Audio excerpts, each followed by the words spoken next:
Greetings, fellow Americans. Susanna for President 2028. Welcome to the 2025 edition of Franklin Delano Roosevelt's Fireside Chats.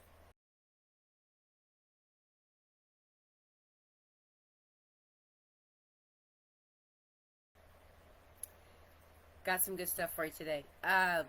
Good stuff not necessarily meaning it's actually good, but definitely interesting for sure. I believe that everyone has been keeping up with Donald Trump's executive orders, the unconstitutional executive orders that he's implementing. This is all laid out in Project 2025. It's all throughout the entire document in multiple sections. Often stuff like this is too much to list, but it is in there. What is bothering me about this situation is how our elected representatives are handling it, are responding to it. To begin with, they're not filing constitutional legislation to block these actions.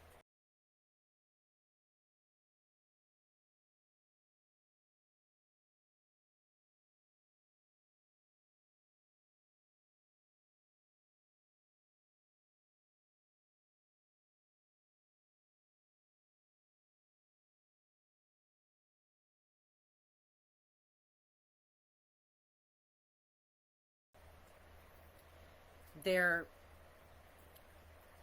not filing petitions for the people to sign, which is one of our key ways that we participate in our government. We, the people, are the government. They are not including us in the decision making, nor are they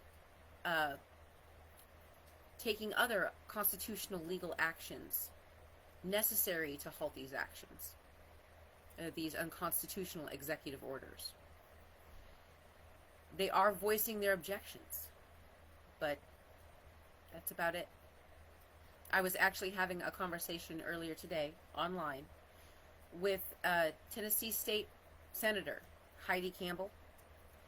In their local legislature, both houses passed a resolution to punish members of Congress who were opposed to Donald Trump's agenda. I pointed out the unconstitutionality of this in my response, and it did incur a response from Senator Campbell. Ultimately, she did agree that it is unconstitutional, and she did edit her original post to state the Tennessee state constitution, since it does apply.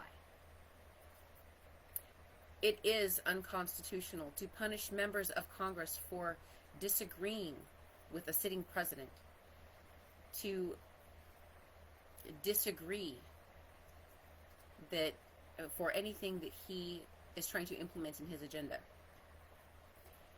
Punishment's not part of our Constitution that way. I did thank her for her amendment to her post, because it shows that she is for the people, remembering the constitutions for both her state of Tennessee and the nation. I also encourage more members of Congress to do this, to post these online, because it is in fact unconstitutional, and this should be abruptly halted with every lawsuit that you could bring.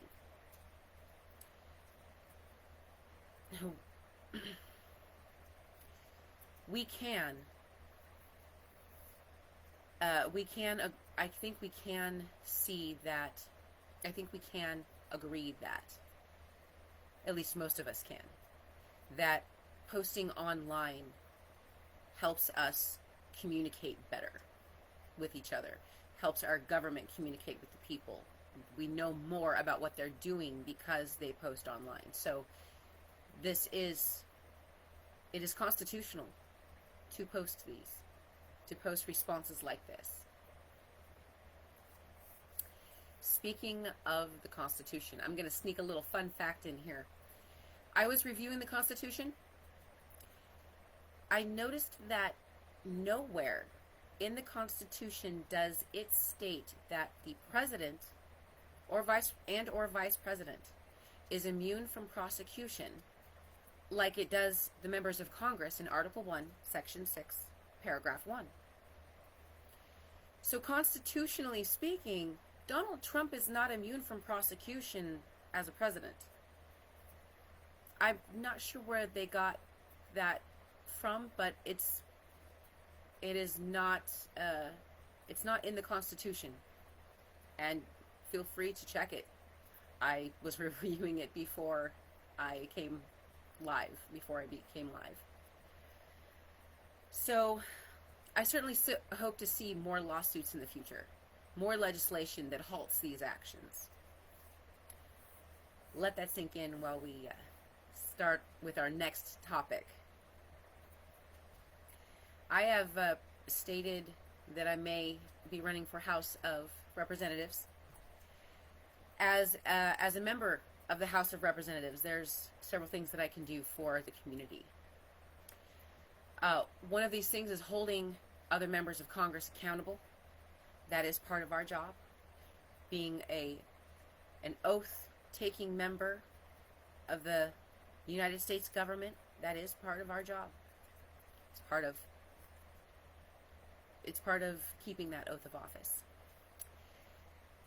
I can also submit legislation that stabilizes our nation. I would be communicating with our people, with my constituents directly. My goal is to include the people, because we the people are the government, and it is important for every elected official to include their constituents in decisions for our nation. This would mean I'd be sending out polls and questionnaires periodically to see what the people have to say about things, about subjects, about legislation, to get input. This is important, and I don't understand why it doesn't happen more frequently, more implementation of these types of things. I would also be working with my local state legislature, Washington, to help our state become self-sufficient. A self-sufficient state is beneficial to the nation because it shows how states can individually become self-sufficient. It also shows how we can benefit each other's economy, interstate economies. By doing so, we also show how we can benefit our entire nation becoming self-sufficient.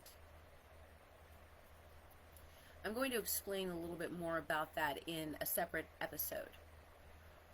But it is time to start thinking about these things. And so I offer that to you. Susanna Tanner, for House of Representatives, Washington State. I haven't signed up for a specific district yet, so that's to come. To be announced. That is all I have for today. Thank you for your time, and may our path lead to peace and prosperity.